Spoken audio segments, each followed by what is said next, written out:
ആഘോഷിക്കുന്ന ഈ വേളയിൽ 2025 മാർച്ച് മാസം 12-ാം തീയതി മുതൽ വരുന്ന ഒരു മാസക്കാലം മെയ് മാസം പൂർത്തീകരിക്കപ്പെടുന്ന ഘട്ടം വരെ കേരളത്തിലെ തെരഞ്ഞെടുക്കപ്പെട്ട 100 കേന്ദ്രങ്ങളിൽ ആ കൂടിക്കാഴ്ചയുമായി ബന്ധപ്പെട്ട വിശദാംശങ്ങളെ സംബന്ധിച്ച് വിശദീകരിക്കുന്നതിന് വേണ്ടിയിട്ടുള്ള യുഗ സംവാദം പരിപാടി സംഘടിപ്പിക്കാൻ വേണ്ടി തീരുമാനിച്ചത്. 2025 മാർച്ച് മാസം 12-ാം തീയതി ശിവഗിരി മഠത്തിൽ വെച്ചു തന്നെ ഡിവൈഎഫ്ഐ സംസ്ഥാന കമ്മിറ്റി തീരുമാനിച്ച് ഡിവൈഎഫ്ഐയുടെ തിരുവനന്തപുരം ജില്ലാ committee Sunil P Ilayidam sir ഉദ്ഘാടനം ചെയ്ത ആ പ്രഭാഷണ പരമ്പര ആരംഭിച്ച് നമ്മുടെ കൊല്ലം ജില്ലയിൽ കൊല്ലം ജില്ലയിലെ ഇന്ന് ആരംഭിച്ച് കൊല്ലത്തെ 8 കേന്ദ്രങ്ങളിൽ ഈ സംവാദ പരിപാടി സംഘടിപ്പിക്കാൻ വേണ്ടി തീരുമാനിച്ചിരിക്കുകയാണ്. കൊല്ലം ജില്ലയിൽ നടത്തുന്ന യുഗസംവാദം പരിപാടിയുടെ ജില്ലാതല ഉദ്ഘാടനമാണ് കടക്കിൽ നടക്കുന്നത്. ഈ യുഗസംവാദവുമായി ബന്ധപ്പെട്ട വിഷയങ്ങളെ സംബന്ധിച്ചെല്ലാം വളരെ വിശദമായി ഇവിടെ സൂചിപ്പിക്കും എന്നതുകൊണ്ട് ഞാൻ എന്റെ കർത്തവ്യത്തിലേക്ക് കടക്കുന്നു. ഈ യുഗസംവാദം പരിപാടിയുടെ ജില്ലാതല പരിപാടിയുടെ ഉദ്ഘാടന യോഗത്തിന്റെ അധ്യക്ഷനായിരിക്കുന്ന ഡിവൈഎഫ്ഐയുടെ കൊല്ലം ജില്ലാ കമ്മിറ്റിയുടെ പ്രസിഡന്റ് ശ്രീ TR ശ്രീനാഥിനെ ഏറെ സന്തോഷത്തോടുകൂടി ഈ യോഗത്തിലേക്ക് സ്വാഗതം ചെയ്യുന്നു. ഈ യോഗം ഉദ്ഘാടനം ചെയ്യുന്ന പ്രമുഖ വാഗ്മിയും മാധ്യമപ്രവർത്തകനും അധ്യാപകനും ഒക്കെ ആയിട്ടുള്ള ഡോക്ടർ ശ്യാംകുമാർ സാറിനെ ഏറെ സന്തോഷത്തോടുകൂടി ഈ യോഗത്തിലേക്ക് ഹാർദവമായി സ്വാഗതം ചെയ്യുന്നു. മുഖ്യപ്രഭാഷണം നടത്തുന്ന സാമൂഹ്യ ചിന്തകനായിട്ടുള്ള ഡോക്ടർ N നൌഫലിനെ ബ്രാഹ്മണ ജാത്യഭിമാനാത് ബ്രഹ്മേത്യഭിധീയതേ ബ്രാഹ്മണ ജാത്യഭിമാനാത് ബ്രഹ്മേത്യഭിധീയതേ ബ്രാഹ്മണ പുരുഷന്റെ ജാത്യഭിമാനത്തെ ബ്രഹ്മമെന്ന് പറയുന്നു. ഞാൻ പറഞ്ഞതല്ല, ശങ്കരാചാര്യര് ബൃഹദാരണ്യകോപനിഷത്തിന്റെ ഭാഷ്യത്തിൽ എഴുതിയതാണ്. പക്ഷെ പൊതുവെ ബ്രഹ്മം എന്ന് പറയുമ്പോൾ എന്തോ വലിയ സംഭവമാണെന്നും അത് മതേതര സങ്കല്പമാണോ എന്നൊക്കെ പൊതുവെ തെറ്റിദ്ധരിക്കപ്പെട്ടിട്ടുണ്ട്. പക്ഷെ അങ്ങനല്ല യാഥാർത്ഥ്യം എന്ന ശങ്കരാചാര്യരുടെ ബൃഹദാരണ്യകോപനിഷത്തിന്റെ ഭാഷ്യം പരിശോധിക്കുമ്പോൾ നമുക്ക് വ്യക്തമാകും. തത്വമസി പറയുന്ന ചാന്തോക്യോപനിഷത്തിൽ തന്നെയാണ് ചണ്ടാളന്മാരെ യാഗശാലയിൽ പ്രവേശിപ്പിക്കാൻ പാടില്ല എന്ന് എഴുതിയിരിക്കുന്നത്. തത്വമസി എഴുതിയ ചാന്തോക്യോപനിഷത്തിൽ തന്നെയാണ്. വേദം കേൾക്കുന്ന ശൂദ്രന്റെ ചെവിയിൽ ഈയ ഉരുക്കി ഒഴിക്കണമെന്ന് പറഞ്ഞത് മനുസ്മൃതിയല്ല, ശങ്കരാചാര്യരാണ്. ശങ്കരാചാര്യര് ഗൗതമ ധർമ്മസൂത്രം ഉദ്ധരിച്ചുകൊണ്ട് പറഞ്ഞു, അധഹാസ്യ വേദം ഉപസൃണ്വത സ്ത്രവുചതുഭ്യാം ശ്രോത്ര പ്രതിപൂരണം ധാരണേ ജിഹ്വാച്ഛേദ ഉച്ചാരണേ ശരീരഭേദ എന്ന് പറഞ്ഞു ശങ്കരാചാര്യർ. വേദം കേൾക്കുന്ന ശൂദ്രന്റെ ചെവിയിൽ ഈയ ഉരുക്കി ഒഴിക്കണമെന്നും വേദം ചൊല്ലുന്ന ശൂദ്രന്റെ നാവ് വെട്ടി പിളർക്കണമെന്നും മനസ്സിലാക്കിയ ശരീരം തന്നെ ഇല്ലാതാക്കണമെന്നും എഴുതിയത് മനുവല്ല, അദ്വൈത സിദ്ധാന്ത ഭാഷ്യകാരനായ സാക്ഷാ ശങ്കരാചാര്യരാണ്. ഇതിന്റെ എല്ലാം മൂർത്തിമത് ഭാവമാണ് ആര്? സാക്ഷാൽ ഇണ്ടംതുരുത്തി നമ്പ്യാതിരി. ഈ ഇണ്ടംതുരുത്തി നമ്പ്യാതിരിയുടെ പ്രേതം കൂടൽമാണിക്യം തന്ത്രിയായിട്ടും ഗുരുവായൂരിലും ശബരിമലയിലും എല്ലാം നമ്മൾ കാണുക. ഗുരുവായൂർ ക്ഷേത്രത്തിൽ ഒരു പാചകക്കാരനാണെങ്കിൽ എന്ത് വേണമെന്നാ? ബ്രാഹ്മണനാകണമെന്നാണ് വിധി. നോക്കൂ, കേരളം ഇത്രയധികം വളർന്നു. സ്നേഹവന്ദനം. ഈ യോഗത്തിന്റെ അധ്യക്ഷൻ പ്രിയപ്പെട്ട ഡോക്ടർ നൌഫൽ, ആദരണീയരായ എൻ്റെ ആത്മസഹോദരങ്ങളെ, 1925 മാർച്ച് മാസത്തിൽ നാരായണ ഗുരുസ്വാമികളെ മഹാത്മാഗാന്ധി സന്ദർശിച്ചതിൻ്റെ ശതാബ്ദി ആഘോഷിക്കുന്ന വേളയിലാണ് നാം ഇപ്പോൾ ഉള്ളത്. ഡിവൈഎഫ്ഐ ഇത്തരമൊരു പരിപാടി ഏറ്റെടുത്ത് സംസ്ഥാന വ്യാപകമായി തന്നെ ഇത്തരമൊരു പരിപാടി ആവിഷ്കരിച്ചതിൽ ഉള്ള സന്തോഷവും അതുപോലെ തന്നെ അത്തരമൊരു രാഷ്ട്രീയ ഉത്തരവാദിത്വം പ്രകടിപ്പിച്ചുകൊണ്ട് വളരെ ആത്മാർത്ഥമായി ഇത്തരം പരിപാടി, പ്രത്യേകിച്ച് യുഗസംവാദം എന്ന പേരിൽ നമ്മുടെ ഇന്ത്യയിലെയും കേരളത്തിലെയും ഒക്കെ തന്നെ പ്രത്യേകിച്ച് അഖിലേന്ത്യാ അടിസ്ഥാനത്തിൽ ഹിന്ദുത്വ ശക്തികൾ നമ്മുടെ നാടിനെ ഭീകരമായ രീതിയിൽ പുരോഗമന വിരുദ്ധമായി യാഥാസ്ഥിതിക പക്ഷത്ത് നിന്നുകൊണ്ട് നമ്മുടെ രാജ്യത്തെ മാറ്റിയെടുക്കുന്ന സവിശേഷ സാഹചര്യത്തിൽ യുഗസംവാദം എന്ന പേരിൽ ഡിവൈഎഫ്ഐ ഇത്തരം ഒരു പരിപാടി സംഘടിപ്പിച്ചതിന് ആദ്യമായി ഞാൻ അവരെ അഭിനന്ദിക്കുകയാണ്. കാരണം കേരളീയ നവോത്ഥാനത്തെ സംബന്ധിച്ച ചരിത്ര ഭൂമികയിൽ ഏറ്റവും പ്രധാനപ്പെട്ട ഒരു സന്ദർഭമാണ് ഗാന്ധിയും ഗുരുവും തമ്മിലുള്ള ഈ സംവാദം. ഈ സംവാദം നടക്കുന്നതിൻ്റെ ഒരു പശ്ചാത്തലമുണ്ട്. ആ പശ്ചാത്തലം മനസ്സിലാക്കുമ്പോൾ മാത്രമേ ഗാന്ധിയും ഗുരുവും തമ്മിലുള്ള സംഭാഷണത്തിൻ്റെ ആഴവും പരപ്പും നമുക്ക് ബോധ്യപ്പെടുകയുള്ളൂ. നമുക്കെല്ലാവർക്കും അറിയാവുന്നതുപോലെ മഹാത്മാഗാന്ധി കേരളത്തിൽ പല സന്ദർഭങ്ങളിൽ വന്നിട്ടുണ്ട്. പക്ഷേ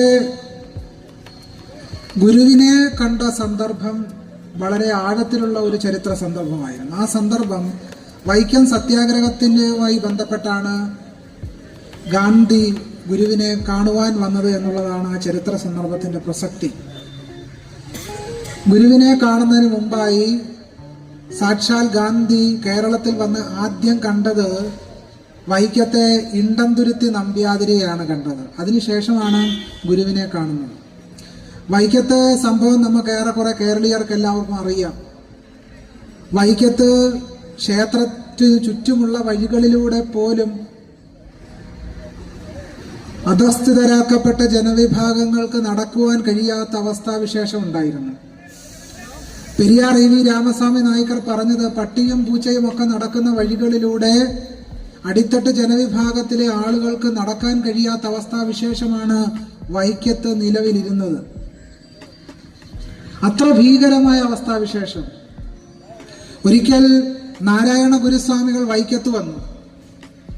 സരസവി മൂലൂർ എസ് പത്മനാഭ പണിക്കർ അതിനെ സംബന്ധിച്ച് എഴുതുന്നുണ്ട്. മൂലൂര് പറയുന്നത്, ഒരു ദിവസം നാരായണ ഗുരുസ്വാമികൾ വൈക്കത്ത് വണ്ടിയിൽ വന്ന് ഇറങ്ങിയപ്പോൾ അദ്ദേഹത്തെ വൈക്കത്തെ ബ്രാഹ്മണർ തടഞ്ഞു, ഗുരുവിനെ തടഞ്ഞു. റിക്ഷാ വണ്ടിയിൽ നിന്ന് ഗുരു ക്ഷേത്രമുറ്റത്ത് ഇറങ്ങുന്നതിനെ തടസ്സപ്പെടുത്തി ബ്രാഹ്മണർ. ഈ തടസ്സപ്പെടുത്തിയ കാര്യം നാരായണ ഗുരുസ്വാമികളുടെ നേർശിഷ്യൻ സാക്ഷാൽ ടി കെ മാധവൻ അറിഞ്ഞു. ഇതങ്ങനെ വെറുതെ വിട്ടാൽ കൊള്ളില്ലല്ലോ എന്ന് മാധവൻ തീരുമാനമെടുക്കുകയും ടി കെ മാധവന്റെയും സഹോദരൻ അയ്യപ്പന്റെയും നേതൃത്വത്തിൽ വൈക്കത്തെ തീണ്ടൽ പലക വെച്ചിട്ടുള്ള റോഡിലൂടെ നടക്കുവാനും തീണ്ടൽ പലക എടുത്തു മാറ്റുവാനും ടി കെ മാധവനും അതുപോലെ തന്നെ സഹോദരൻ അയ്യപ്പനും തീരുമാനിച്ചു. ആ തീരുമാനത്തിന്റെ ഫലമായി അവർ റോഡിലൂടെ നടന്നു, തീണ്ടൽ പലക എടുത്തു മാറ്റി. തിരുവിതാംകൂർ സർക്കാരിനെ എഴുതി അറിയിച്ചു, ഞങ്ങൾ ഈ വഴിയിലൂടെ നടന്നിട്ടുണ്ട്, ഈ തീണ്ടൽ പലക എടുത്ത് മാറ്റിയിട്ടുണ്ട് എന്നുള്ള കാര്യമൊക്കെ വളരെ വിശദമായി തിരുവിതാംകൂർ സർക്കാരിനെ എഴുതി അറിയിച്ചു. പക്ഷേ സർക്കാർ അത് കണ്ട ഭാവം നടിച്ചില്ല. പോലീസിന്റെ റിപ്പോർട്ട്, അന്നത്തെ പോലീസിന്റെ റിപ്പോർട്ട്, സഹോദരൻ അയ്യപ്പനും ടി കെ മാധവനും ഈ വഴിയിലൂടെ നടന്നിട്ടേ ഇല്ല എന്നായിരുന്നു തിരുവിതാംകൂർ സർക്കാരിന്റെ റിപ്പോർട്ട്. കാരണം അവർ നടന്നെന്ന് അംഗീകരിച്ചാൽ പ്രശ്നം കൂടുതൽ വഷളാവും. അപ്പൊ അതുകൊണ്ട് ചെയ്യാവുന്ന കാര്യം അവരിതുവഴി നടന്നിട്ടില്ല എന്നൊരു തീരുമാനത്തിലാണ് അന്നത്തെ തിരുവിതാംകൂർ പോലീസും തിരുവിതാംകൂർ സർക്കാരും തീരുമാനിച്ചത്. അപ്പോഴാണ് ടി കെ മാധവന് കാര്യം മനസ്സിലായത്, ഇതിങ്ങനെ വിട്ടാൽ പറ്റില്ല, ഇതൊരു ബഹുജന പ്രക്ഷോഭമായി മാറേണ്ടതുണ്ട് എന്ന് അപ്പോഴാണ് ടി കെ മാധവൻ തീരുമാനിക്കുന്നത്. ആ തീരുമാനത്തിന്റെ ഘട്ടത്തിലേക്ക് കടക്കുന്നതിന് തൊട്ടു മുമ്പ് പുലയ സമുദായത്തിന്റെ നേതൃത്വത്തിൽ ആയിരക്കണക്കിന് ആളുകൾ പങ്കെടുക്കുന്ന ഒരു പരിപാടി വൈക്കത്ത് അരങ്ങേറാൻ പോകുന്നുണ്ടായിരുന്നു. ആ പശ്ചാത്തലത്തിൽ കൂടിയാണ് വൈക്കത്തെ സത്യാഗ്രഹം ആരംഭിക്കുന്നത്. സഹോദരൻ അയ്യപ്പൻ അതിനെപ്പറ്റി പറഞ്ഞത്, ഗാന്ധിയെ, സാക്ഷാൽ ഗാന്ധിയെ ടി കെ മാധവൻ വൈക്കത്ത് കൊണ്ടുവന്ന് തളച്ചു എന്നാണ് സഹോദരൻ അയ്യപ്പൻ ഗാന്ധിയെ സത്യാഗ്രഹ സന്ദർഭവുമായി ബന്ധപ്പെടുത്തിയതിനെ പറ്റി സൂചിപ്പിച്ചത്. എന്തായാലും 1918 നമുക്കെല്ലാം അറിയാവുന്നതുപോലെ വലിയ വെള്ളപ്പൊക്കത്തിൽ പോലും സത്യാഗ്രഹ സമര പോരാളികൾ വലിയ വെള്ളത്തിൽ നിന്നിട്ടാണ് ഈ സമരം നയിച്ചത് എന്നുള്ളതാണ്. ഭക്ഷണത്തിനുൾപ്പെടെ ബുദ്ധിമുട്ട് നേരിട്ടു. വലിയ വെള്ളപ്പൊക്കം, ആ വെള്ളപ്പൊക്കത്തിലും സമരം തുടരുകയായിരുന്നു. ആ സമരത്തിന്റെ അവസാന ഘട്ടത്തിൽ 1925 സാക്ഷാൽ ഗാന്ധി വൈക്കത്തെത്തുന്നത്. വൈക്കത്തെത്തുമ്പോൾ അദ്ദേഹം ആദ്യം പോകുന്നത്, ഈ നടക്കാൻ അനുവദിക്കാത്തത് പ്രധാനമായും ഇണ്ടംതുരുത്തി നമ്പ്യാതിരിയായിരുന്നു. ഇണ്ടംതുരുത്തി നമ്പ്യാതിരിയും ബ്രാഹ്മണ്യ യാഥാസ്ഥിതികത്വവുമാണ് അധസ്ഥിത ജനവിഭാഗങ്ങളെ, ബഹുജനങ്ങളെ വൈക്കത്തെ വഴികളിലൂടെ നടക്കാൻ അനുവദിക്കാത്ത സാഹചര്യം സൃഷ്ടിച്ചത്. ഇതൊക്കെ പറയുമ്പോൾ നമ്മൾ വിചാരിക്കും ഇതൊക്കെ പഴകിയ കാര്യങ്ങളാണ്, നമ്മൾക്ക് ഒരുപാട് മാറ്റമുണ്ടായി. തീർച്ചയായും കേരള സമൂഹം ഒരുപാട് പരിഷ്കരിക്കപ്പെട്ടു, യാഥാർത്ഥ്യമാണ്. പക്ഷേ വൈക്കത്തെ ഇണ്ടംതുരുത്തി നമ്പ്യാതിരിയുടെ പ്രേതം കേരള സമൂഹത്തിൽ നിന്ന് പൂർണ്ണമായിട്ടും മാഞ്ഞു പോയിട്ടില്ല. അങ്ങനെ മാഞ്ഞു പോയിട്ടില്ല എന്നുള്ളതിന്റെ തെളിവാണ് കൂടൽമാണിക്യം, തൃശൂർ കൂടൽമാണിക്യം ക്ഷേത്രത്തിൽ നമ്മൾ കാണുക. ഒരു അബ്രാഹ്മണൻ, ഈഴവ സമുദായത്തിൽപ്പെട്ട ഒരു ചെറുപ്പക്കാരന് കഴകക്കാരനായിട്ട് ജോലി കിട്ടിയപ്പോൾ ആ കഴകക്കാരനായ ഈഴവ സമുദായത്തിൽപ്പെട്ട ഒരാളെ ക്ഷേത്രത്തിനുള്ളിൽ കഴകവൃത്തിക്ക് പ്രവേശിക്കാൻ അനുവദിക്കില്ല എന്ന തീരുമാനമെടുത്തത് ആരാണ്? തരണനെല്ലൂർ നമ്പൂതിരിപ്പാടന്മാരാണ് അത്തരമൊരു തീരുമാനമെടുത്തത്. അവർ 6 പേരാണ്. അപ്പൊ കൂടൽമാണിക്യത്തിലെ തന്ത്രിമാരെന്ന് പറഞ്ഞ 6 തന്ത്രിമാരാണ്. പൊതുവെ കേരളീയ സമൂഹത്തോട് ഈ ബ്രാഹ്മണ്യം പറഞ്ഞ് പറ്റിച്ചുകൊണ്ടിരിക്കുന്ന ഒരു കഥ, തന്ത്രി എന്ന് പറഞ്ഞാൽ ദേവന്റെ പിതാവാണ് എന്നാണ് കേരളീയ സമൂഹത്തെ പറഞ്ഞു ധരിപ്പിച്ചിരിക്കുന്നത്. പക്ഷേ കേരളത്തിൽ എഴുതപ്പെട്ട ഒരു തന്ത്രഗ്രന്ഥങ്ങളിലും തന്ത്രി ദേവന്റെ പിതാവാണ് എന്ന ഒരു വരി പോലും ഇല്ല. തന്ത്രസമുച്ചയത്തിലില്ല, ശേഷസമുച്ചയത്തിലില്ല, കുഴിക്കാട്ട് പച്ചയിലില്ല. ഒരു ഗ്രന്ഥത്തിലും തന്ത്രി ദേവന്റെ പിതാവാണെന്നുള്ള ഒരു വരി പോലും ഇല്ല. പക്ഷെ എന്നിട്ടും കേരളീയ സമൂഹത്തെ ബ്രാഹ്മണ്യം പറഞ്ഞ് തെറ്റിദ്ധരിപ്പിച്ചിരിക്കുന്നത് തന്ത്രി ദേവന്റെ പിതാവാണ് എന്ന്. ബ്രാഹ്മണവും മമ ദൈവതം എന്ന് പഴയൊരു ശ്ലോകം ഉണ്ടല്ലോ. മന്ത്രാധീനം ജഗത് സർവം തന്മന്ത്രം ബ്രാഹ്മണാധീനം ബ്രാഹ്മണവും മമ ദൈവതം. ബ്രാഹ്മണനാണ്, ഈശ്വരന്റെ അച്ഛനാണ് ബ്രാഹ്മണൻ. ദൈവത്തിനൊരു അച്ഛനുണ്ടെങ്കിൽ അത് ബ്രാഹ്മണനാണ് എന്ന അമ്മൂമ്മ കഥ കേരളീയരെ പറഞ്ഞ് നൂറ്റാണ്ടുകളായിട്ട് പറഞ്ഞ് പറ്റിച്ചുകൊണ്ടിരിക്കുകയാണ്. എന്തായാലും ഈ കഥ അനുസരിച്ച് നോക്കിയാൽ കൂടൽമാണിക്യത്തിലെ ഭഗവാൻ എത്ര അച്ഛന്മാരാ? 6 അച്ഛന്മാരാ. എന്തായാലും ഇവർ 6 പേരും കൂടെ തീരുമാനമെടുത്തു, ഒരു ഈഴവ സമുദായത്തിൽപ്പെട്ട ആളെ കഴകക്കാരനാകാൻ അനുവദിക്കില്ല എന്ന പുരോഗമന കേരളത്തെ വെല്ലുവിളിച്ചുകൊണ്ടാണ് ഈ ബ്രാഹ്മണ്യം മുന്നോട്ട് പോയിക്കൊണ്ടിരിക്കുന്നത്. അവിടെ മാത്രമല്ല, ശബരിമല ക്ഷേത്രത്തിൽ, കേരളത്തിലെ ഏറ്റവും പ്രസിദ്ധമായ ഒരു മതേതര തീർത്ഥാടന കേന്ദ്രമാണല്ലോ ശബരിമല. ഈ ശബരിമല ക്ഷേത്രത്തിൽ വിഷ്ണുനാരായണൻ എന്ന പേരായ ഈഴവ സമുദായത്തിൽപ്പെട്ട ഒരു പൂജാരി, അദ്ദേഹം സംസ്കൃതത്തിലും തന്ത്രത്തിലും ഒക്കെ അതിവിദഗ്ധനാണ്. അദ്ദേഹം തിരുവിതാംകൂർ ദേവസ്വം ബോർഡിന് അപേക്ഷ അയച്ചു. ദേവസ്വം ബോർഡ് തള്ളി. അദ്ദേഹം ഹൈക്കോടതിയിലേക്ക് പോയി എന്റെ അപേക്ഷയും കൂടി പരിഗണിക്കണമെന്ന് പറഞ്ഞുകൊണ്ട് വിഷ്ണുനാരായണൻ എന്ന് പറഞ്ഞ പാവപ്പെട്ട ഒരു ഈഴവ സമുദായത്തിൽപ്പെട്ട പൂജാരി ഹൈക്കോടതിയെ സമീപിച്ചു. ഹൈക്കോടതിയെ സമീപിച്ചപ്പോൾ ആ ഹൈക്കോടതിയിൽ വിഷ്ണുനാരായണനെതിരായി റിട്ട് പെറ്റീഷൻ സമർപ്പിച്ചത് മറ്റാരുമല്ല, അഖില കേരള തന്ത്രി സമാജം എന്ന് പറയുന്ന ബ്രാഹ്മണ തന്ത്രിമാരുടെ കൂട്ടായ്മയാണ് വിഷ്ണുനാരായണനെതിരായി ഹൈക്കോടതിയിലേക്ക് പോയത്. എവിടെയും ഈ ബ്രാഹ്മണ്യമാണ്. നവോത്ഥാനത്തിന്, പുരോഗമനത്തിന് വെല്ലുവിളിയായി ബ്രാഹ്മണ്യം നമ്മുടെ മുമ്പിൽ ഒരു ഭീകര സ്വത്വമായി വന്നു നിൽക്കുകയാണ്. അതുകൊണ്ടാണ് ഞാൻ പറഞ്ഞത്, ഇണ്ടംതുരുത്തി നമ്പ്യാതിരിയുടെ പ്രേതം പൂർണ്ണമായും കേരളത്തെ വിട്ടുപോയിട്ടില്ല. അതുകൊണ്ടാണ് ഡിവൈഎഫ്ഐ നടത്തുന്ന യുഗസംവാദത്തിന് കാലികമായ വളരെയധികം പ്രസക്തിയുള്ളത്. ജാതിമൂല്യ വ്യവസ്ഥകളെ നവോത്ഥാന കേരളം പല നിലയ്ക്കും ആ ബാധയെ ഒഴിപ്പിച്ചുവെങ്കിലും പല നിലകളിൽ പരോക്ഷമായി ആന്തരികമായി ഈ ജാതിമൂല്യ വ്യവസ്ഥ കേരളത്തിൽ തുടരുകയാണ്. ആ തുടരുന്ന ജാതിമൂല്യ വ്യവസ്ഥയെ വെല്ലുവിളിക്കുക എന്ന് പറയുന്ന പ്രധാനപ്പെട്ട ഉത്തരവാദിത്വമാണ് ഇത്തരമൊരു പരിപാടി നടത്തുന്നതിലൂടെ ഡിവൈഎഫ്ഐ ഏറ്റെടുത്തിരിക്കുന്നത്. അതുകൊണ്ട് ആ സംവാദത്തിന് വളരെയധികം പ്രസക്തിയുണ്ട്. എന്തായാലും ഗാന്ധി വന്നു, ഇണ്ടംതുരുത്തി നമ്പ്യാതിരിയെ കണ്ടു. പേജുകൾ കണക്കുള്ള സംവാദത്തിലേക്ക് മുഴുവൻ ഞാൻ പോകുന്നില്ല. ആർക്കിയോളജിക്കൽ രേഖകളിലേക്ക് പോയാൽ 100 പേജ് വരുന്ന സംവാദമാണ് അവർ തമ്മിൽ നടന്നിട്ടുള്ളത്.